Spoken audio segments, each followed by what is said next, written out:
In this video I'm going to show you how to remove the door card from a Jaguar XJ.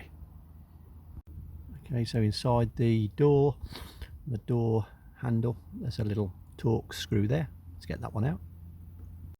Okay, then the grab handle in there, just tucked under there is another one hidden away. Okay, and under this side of the door handle, there's a little plate here.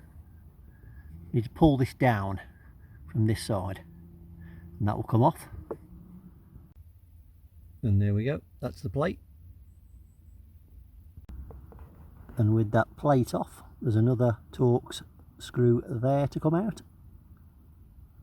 The wooden trim, pull out at this side and then that direction to the left. So pull out and to the left, and that's simple as that. And then you need to get that bolt out right there.